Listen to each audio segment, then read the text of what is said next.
Précédemment, dans Cartel Nord. Tu te méfies de tout le monde.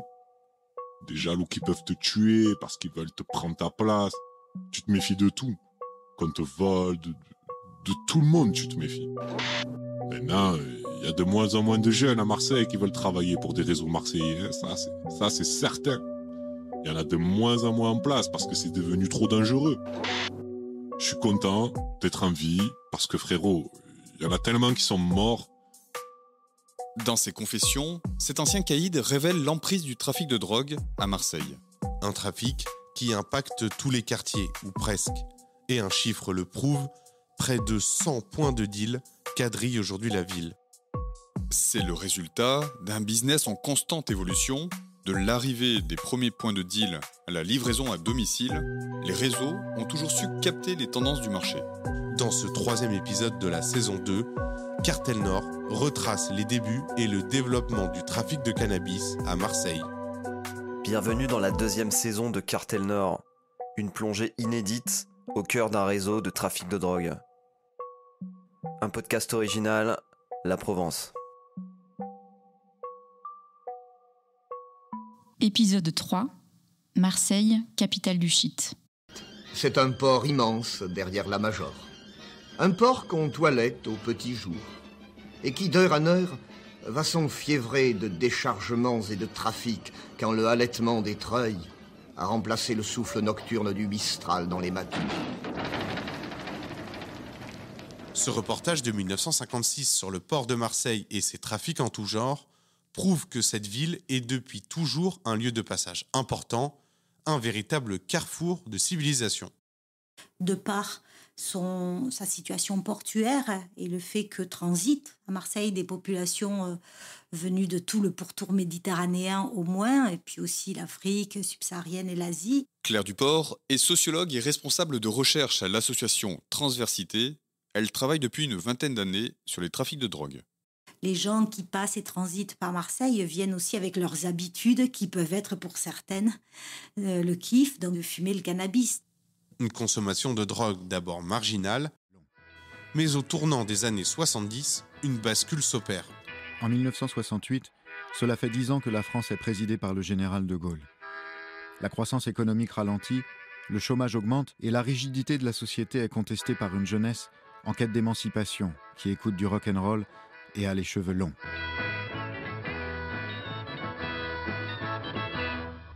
On est dans une époque de contre-culture, de contestation par une partie de la jeunesse de l'époque, de cette société de l'argent et de la réussite qui se profile. Et une partie de la jeunesse contestataire va trouver dans ces produits, et pas par hasard ces produits-là, le cannabis et l'héroïne n'ont pas les mêmes effets, mais ont quand même l'un comme l'autre des effets un peu planants, quoi.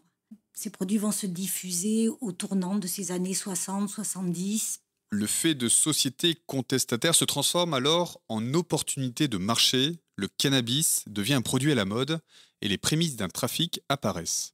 Dans un premier temps, cela se fait de manière artisanale.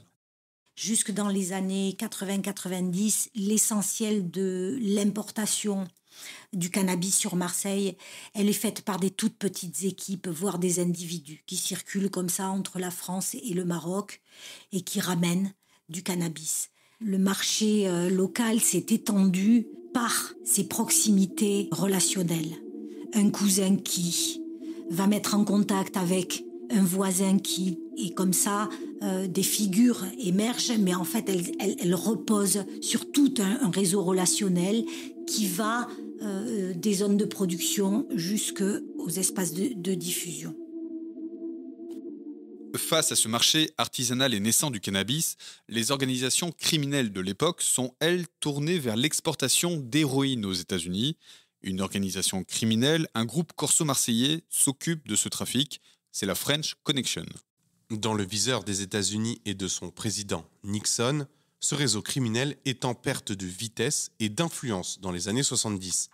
En parallèle, les premiers trafiquants de cannabis commencent, eux, à s'organiser.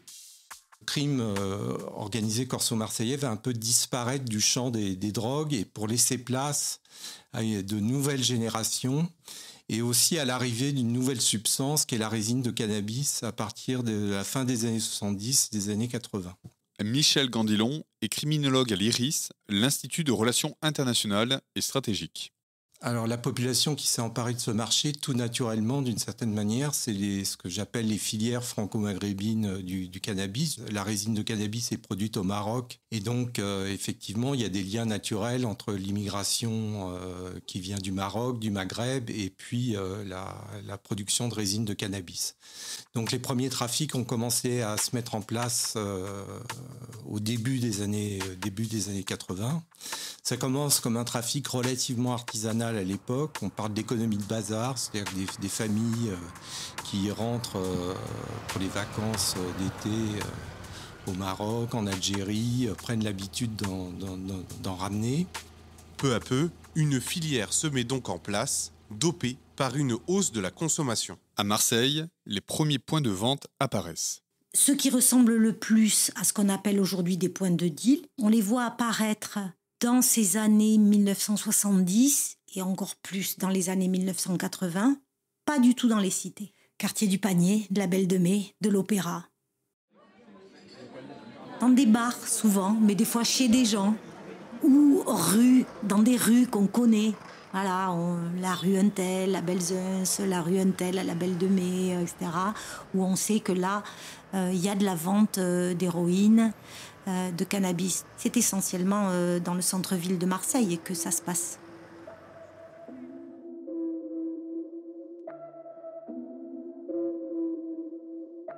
Dans les années 80, la demande en cannabis poursuit sa progression. Du côté de l'offre, un basculement s'opère. Le trafic quitte alors en partie le centre-ville, il s'installe vers les quartiers nord.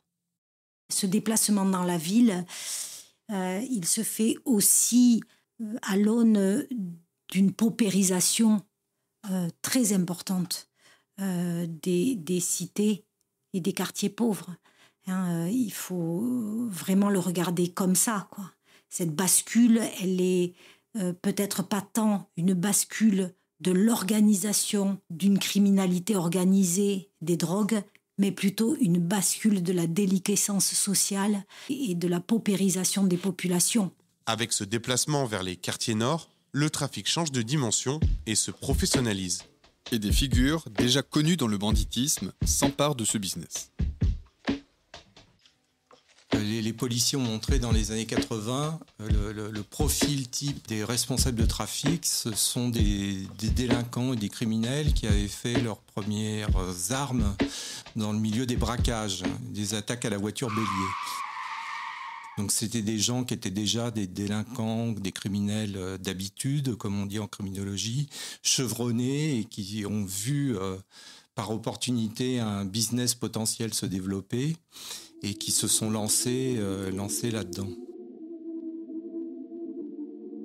À mesure que la consommation va se développer dans la société française, et notamment dans les années 90, puisque la consommation de résine de cannabis va doubler entre 90 et 2000 en France, donc le trafic va progressivement se professionnaliser. C'est-à-dire que pour importer des dizaines de tonnes pour satisfaire les besoins du marché français, il faut toute une organisation complexe, donc qui exige une professionnalisation. Donc on passe de l'artisanat à la professionnalisation, donc les années 80-90 sont cruciales à cet égard.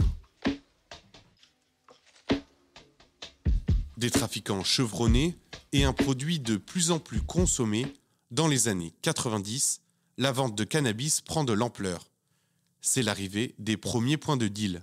Il y aurait une bascule à partir du moment où ça descend dans la rue, sur la place ou en bas de l'immeuble, etc. Au début des années 1990, 91, 92, là aussi, on identifie visuellement des points de vente dans quelques cités de Marseille. Bon, classiquement, on a toujours eu la cité de la Castellane, qui est une grosse cité marseillaise que tout le monde connaît. Et puis, historiquement aussi, les Cèdres et les Lauriers. Olivia Glaser est la chef de l'antenne Aufast, l'Office anti-stupéfiants de Marseille. Pourquoi les points de deal aujourd'hui sont dans ces cités? Tout simplement parce qu'en fait, c'était facile, ils dealaient en bas de chez eux. L'historique du point de deal, c'est je suis en bas de mon hall d'immeuble et je vends parce que c'est facile de vendre en bas de chez moi. Donc, c'est comme ça qu'en fait, on a basculé dans un autre système de trafic. Dans la plupart des grandes cités de Marseille, le business se fait désormais aux yeux de tous. Et au milieu des années 90, les trafiquants bénéficient d'un coup de pouce involontaire. Le 26 mars 1995, avec les accords de Schengen, les frontières de l'Europe tombent. 7 pays mettent en œuvre dès dimanche prochain les accords de Schengen, la libre circulation à l'intérieur d'un seul et même espace. Avec ces accords, le casse-tête de l'acheminement du cannabis depuis l'Espagne est simplifié. On fait disparaître les douanes, au sens frontière. Jean-Baptiste Perrier est professeur en sciences criminelles et doyen de la fac de droit d'Aix-Marseille.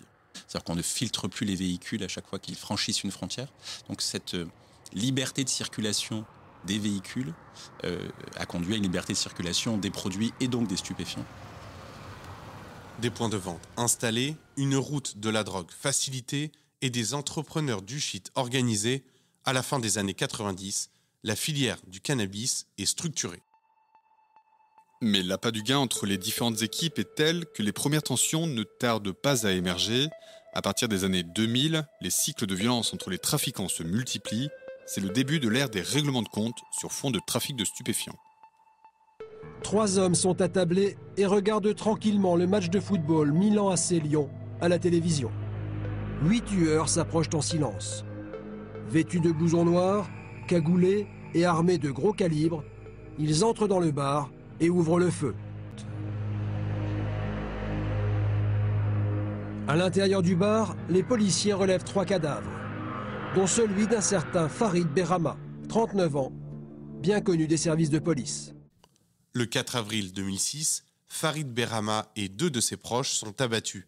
C'est la mort de l'un des premiers grands caïds des cités marseillaises. Farid Berrama était lié aussi au milieu corso-marseillais, travaillait dans le secteur des jeux, donc il fait un peu la liaison entre l'ancien milieu corso-marseillais et le néo-banditisme de cité, comme l'appellent les policiers à Marseille. Ancien homme de main de Francis le Belge, l'un des parrains du milieu marseillais, Farid Berrama flaire le bon filon du trafic de cannabis à la fin des années 90. C'est pas lui qui décide de se tourner vers le cannabis, c'était déjà le cas auparavant, on avait déjà du trafic, mais c'est lui qui prend le lead, un petit peu, qui prend très vite en tout cas l'ascendant sur d'autres, parce qu'il fait le choix plus vite, parce qu'il est plus impliqué dans les trafics préexistants. Donc c'est vrai que c'est un personnage important, alors clé, il y en a d'autres, mais en tout cas, c'est un personnage important, ça c'est évident. Et il a pris ce qui allait devenir le plus rentable, en tout cas ce qui allait exploser. Et puis surtout, c'est l'un des premiers à avoir dupliqué ce qui se faisait dans le cadre de la French Connection, au trafic de stupéfiants. Il ne s'est pas contenté de le gérer comme une structure un peu clanique et familiale, mais plutôt de l'envisager comme une entreprise. Dans sa gestion du business, Farid Berrama est soupçonné d'avoir recours à des méthodes ultra-violentes. Parmi ses surnoms, par exemple, l'un donnait le ton, le rôtisseur, en référence à la technique dite du barbecue, qui consiste à brûler le cadavre de ses ennemis. Depuis 2006 et la mort de Berrama, la violence entre les réseaux de stupéfiants n'a jamais cessé. Chaque année, une dizaine de morts au moins sur fond de trafic de stupes est recensée, et paroxysme de cette ultra-violence, en 2023, 49 personnes ont été tuées. Dès lors que c'est une économie capitaliste et mondialisée, il y a quand même une différence et de taille, c'est qu'elle repose sur le registre de la menace et de la violence et pas sur le registre de l'agence, de l'arrangement signé devant un notaire. Et puis, s'il y a un souci, on verra avec le juge des prud'hommes. Mais cette violence ne s'arrête pas au conflit entre les réseaux de trafiquants. Au sein même des réseaux, l'ultra-violence est désormais la norme, comme le constate la chef de l'antenne de l'OFAST à Marseille, Olivia Glaser. Un système RH un petit peu violent, effectivement, puisque si, on va dire, les employés, parce que ce sont des employés, ne respectent pas les conditions de leur emploi, alors ça peut être la vente, si jamais on se rend compte qu'il manque de l'argent dans la caisse. Là, effectivement, ce n'est pas des procédures de licenciement classiques, c'est plutôt des violences. Alors, ça peut aller de coups portés, Voilà, ça peut aussi, de façon plus grave, ça peut être aussi ensuite des tirs d'armes à feu, d'intimidation, des séquestrations. Voilà, donc on est sur un milieu extrêmement violent. Au début des années 2000, malgré cette violence endémique, le business du shit continue de tourner à plein régime. Cette drogue est désormais un produit du quotidien. Sur les points de vente, la demande explose. La vente, elle descend dans la rue.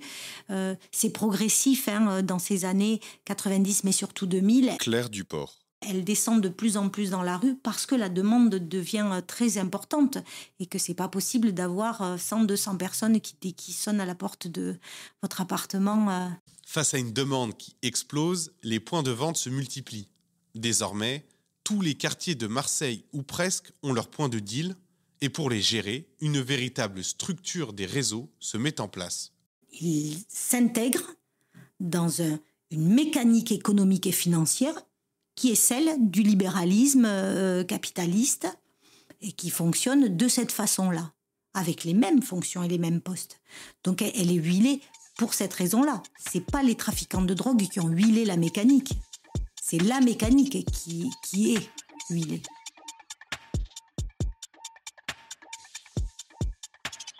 C'est comme une entreprise classique, légale, sauf qu'elle ne l'est pas.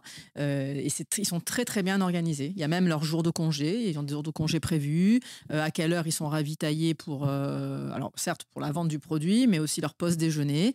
Nous, on a pu voir au cours de nos dossiers et des auditions des gardés à vue que c'était vraiment extrêmement bien encadré. Par exemple, si un vendeur un jour est malade, il faudra qu'il soit remplacé, il doit le prévenir le chef du réseau le plus tôt possible pour être remplacé. Donc c'est vraiment une organisation bien huilée en fait. Dans le détail, l'organisation est comparable au taylorisme où chaque membre du réseau a un rôle très précis. Une façon de gérer les affaires que Claire Duport documente depuis plus de 20 ans. Et elle définit 3 niveaux d'organisation. Il y a une strate qui est celle de la vente de rue au détail. Alors là, oui, il y a un ou plusieurs gérants de tel ou tel point de vente, eux-mêmes qui s'adjoignent parfois des sortes de directeurs des ressources humaines, de gens qui sont chargés de recruter les autres.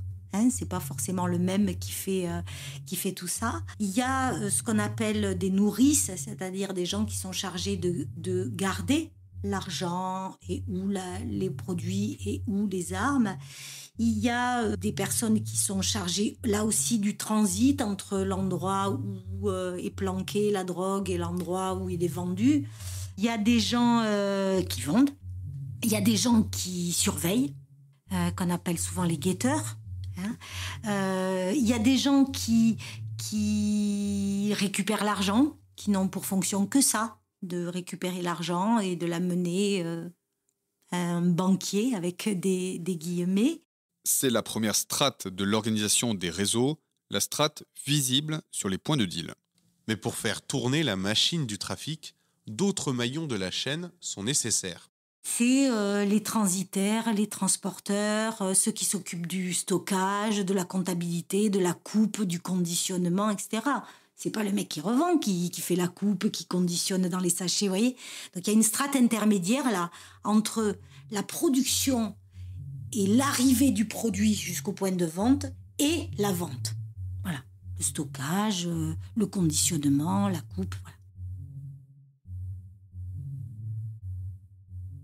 Et enfin, en haut de l'échelle, il y a ceux que Claire Duport appelle les donneurs d'ordre. Ce sont eux qui tirent les ficelles du business. J'emploie rarement le terme de chef de réseau parce que ce serait imaginer qu'il y a une tête de pont dans une organisation de trafic qui décide de tout et pour tout le monde. Si on tient compte des compétences nécessaires, c'est juste pas possible. Donc, dans cette strate qui est celle des donneurs d'ordre, de ceux qui décident de choses, déjà, il y a des producteurs. C'est pas les mêmes que ceux qui vendent. Il y a des transformateurs, des gens qui transforment les choses en produits consommables. Il y a des investisseurs, très probablement qu'il y a des gens aussi propres que vous et moi qui investissent de l'argent dans cette activité. Il n'y a pas de raison que cette économie-là, elle fonctionne pas aussi comme ça. Il y a des courtiers, c'est-à-dire des gens qui servent d'intermédiaires entre les producteurs, les investisseurs, des sortes de commerciaux, quoi, et des sortes de chefs de réseau, etc. Et puis après, autour de ce que les services policiers appellent parfois les chefs de réseau, autour d'eux, il y a forcément des logisticiens, des gens qui organisent l'acheminement du produit, de l'argent, des armes, qui recherchent des routes, des planques, etc. Donc des logisticiens avec des tas de compétences différentes. Il y a des banquiers, avec des guillemets, mais voilà, des gens qui recueillent l'argent, qui le font circuler. Leur boulot, c'est le pognon, ils savent faire avec, etc. Il y a des blanchisseurs, des gens qui savent, dont c'est le métier, comme dans les économies légales. Il y a des gens dont l'unique métier est de permettre l'évasion fiscale. Voilà, c'est peut-être les mêmes d'ailleurs. Il y a des notaires, avec plein de guillemets, certainement pas dans un bureau notarial officiel, mais des gens qui vont faire en sorte de valider une transaction, un accord. Il y a des avocats qui ne sont pas forcément impliqués dans le trafic, mais qui font leur travail d'avocat dans ces organisations-là. Toute cette strate, je la mettrais sous le grand item de donneur d'ordre parce que là, il y a des gens qui décident de choses importantes dans le trafic. Et si vous voyez ces différentes fonctions, ça ne peut pas être une seule personne qui fait ça. Ce n'est pas possible. C'est forcément tout un tas de gens différents. Système très organisé, le trafic de cannabis à Marseille sait avant tout s'adapter à l'évolution du marché pour mieux écouler la marchandise. Une capacité prouvée ces dernières années avec par exemple le développement du Uber Sheet. En plus des points de deal, les trafiquants livrent désormais à domicile. Une des grandes particularités de ces organisations de trafic de drogue, c'est d'être extrêmement réactive à l'ère du temps. Et cette adaptation, elle est à la fois au contexte, au pluriel, contexte financier, tiens, ça bloque du côté de tel paradis fiscal, en 2-2, on s'organise vers tel autre, tiens, telle chose est plus sécurisée, on trouve autre chose, etc. Et puis aussi, il s'adapte très vite à la demande d'une clientèle. Si la commande à travers des applications numériques, l'immédiateté et la livraison est mise en place très rapidement et très efficacement par les réseaux de vente de drogue, c'est aussi parce que pour répondre à une clientèle qui n'a plus envie d'aller jusqu'au quartier chercher son gramme et qui, de la même façon qu'elle le fait avec ses bouquins ou ses yaourts, tant qu'à faire, si elle peut être livrée à la maison pour le même prix ou à peine 2 € de plus, c'est pas plus mal. Et dans cette nouvelle économie concurrentielle du shit à la sauce Uber, les trafiquants cherchent à se démarquer. Sur les réseaux sociaux comme sur les points de deal, les dealers rivalisent d'idées pour séduire la clientèle, comme le constate Olivia Glaser, la chef de l'antenne Ofast de Marseille. Le marketing d'un point de deal, donc vous voyez, vous avez des goodies. Donc là, en l'occurrence, c'est une boîte avec des dessins assez graphiques à la mode actuellement, avec un petit porte-clés Nike. Voilà, une petite chaussure Nike. Et à l'intérieur, là bien sûr ça a été enlevé, à l'intérieur il y avait un petit pochon d'herbe de cannabis. Donc ça a été saisi lors d'un dossier Ofast sur une saisie de produits. Bon, il y avait de la saisie en gros et puis il y avait ces petits goodies. Mais il y avait plein d'autres choses. Il y avait des goodies avec d'autres symboles de manga par exemple. Et donc voilà, donc là j'en ai gardé un pour montrer à quel point c'est intéressant. Et puis c'est mignon parce que franchement ce serait pas du stup. Moi la première j'aurais envie de l'avoir le goodies, je vous le dis. Voilà, donc, et ils sont très forts là-dessus. Malheureusement, aujourd'hui, il faut savoir aussi que les jeunes filles servent de goodies, parce que ce dont on parle moins, c'est que parfois, vous avez en cadeau peut-être un échantillon gratuit, puis une fellation aussi. Aujourd'hui, les jeunes filles, alors ça peut être des jeunes filles au même titre que les jeunes garçons qui viennent de toute la France, parfois dans les cités, qui sont presque condamnés à faire de la prostitution pour le réseau et elles servent de goodies. Dernier changement important dans l'organisation des réseaux, l'évolution de la main-d'œuvre sur les points de deal. Ces guetteurs ou vendeurs, hier originaires des quartiers de Marseille, viennent aujourd'hui majoritairement d'ailleurs. Jean-Baptiste Perrier. Dans les cités, d'abord, les personnes qui se font interpeller et qui se font incarcérer, donc moins de main-d'œuvre. Ensuite, parce que les règlements de compte découragent localement. L'idée selon laquelle, quand on grandit dans une cité à Marseille, on rêve de devenir trafiquant de stupéfiants, il faut vraiment revenir et la remettre en cause. Ces personnes qui voient ce qu'est le trafic depuis longtemps, qui voient les règlements de compte, qui connaissent des gens qui sont fait tuer, qui sont fait interpeller. Donc nécessairement, ça décourage. Alors que quand on est à des centaines de kilomètres, on peut plus facilement être sensible aux fantasmes de l'argent facile. Très vite, ils se prennent en photo, ils publient des vidéos sur TikTok avec des liasses de billets qu'ils auraient gagnés, etc. Et puis aussi parce qu'elle est moins chère, parce qu'on met en concurrence. Trouver de la main-d'œuvre sur place, pour ça, les prix ont un peu baissé, la rémunération, parce que comme c'était de plus en plus difficile de trouver des gens sur place, il fallait les payer de plus en plus cher. Et puis à un moment, on s'est dit, on va chercher ailleurs. Ensuite, et ça, c'est ce qui a donné l'envie de continuer, ils se sont rendus compte que lorsque les personnes venaient de l'extérieur, connaissaient moins les lieux. Et c'est quelque chose qui est d'ailleurs recherché. C'est-à-dire qu'on va éviter de leur faire visiter la ville, etc. On les prend, on va les chercher à la gare, on les met dans un endroit, puis on les amène sur le réseau de trafic, on les ramène. Voilà, ils auraient du mal à savoir où ils se trouvent dans la géographie de la ville parce qu'ils ne la connaissent pas. Et donc, c'est vraiment voulu d'avoir des gens qui sont désorientés d'une certaine façon pour éviter, parce qu'on ne les connaît pas, qu'ils s'enfuient avec les stupéfiants, qu'ils se fassent interpeller, qu'ils partent avec de l'argent, etc.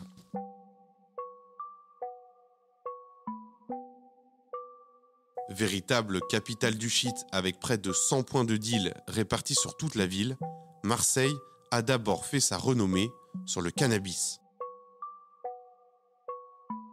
Mais depuis peu, un autre produit inonde les points de deal au point d'alerter les autorités.